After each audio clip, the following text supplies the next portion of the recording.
My name is Rebecca Alexander and I'm an associate here at Family Law in Partnership. I actually grew up in France, so my family moved to France when I was 5 years old and I stayed there until I was 12. When I came back from France, I actually went to the French lycée in London, so all my education was in French, so I'm actually bilingual in French. I did my training contract at a city law firm in London, but then joined their family team in Hong Kong.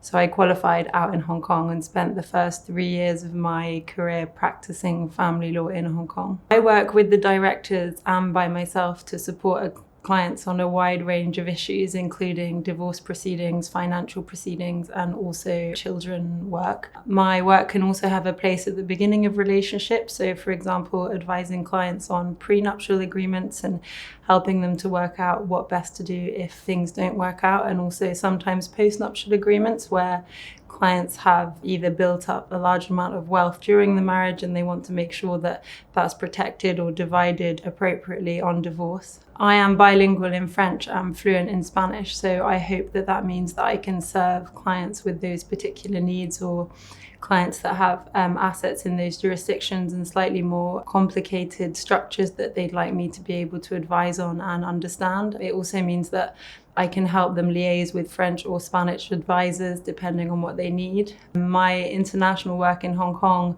meant that I've been able to build a skill set of helping international families and families with slightly more complex finances in terms of how they're structured and assets all around the world. FLiP are always very client-centered and family-focused and want to make sure that they find the right solution for the client that comes to us, and that solution is always different depending on what that particular family is going through, and we'll work very hard with each client individually to try and find the solution for what they need. I find that different processes are more suited to different families and different clients. So for instance, for some clients, mediation might be the answer, for others, court proceedings might be the answer. Outside of work, I enjoy running. I'm actually running the London Marathon for the 3rd time this year.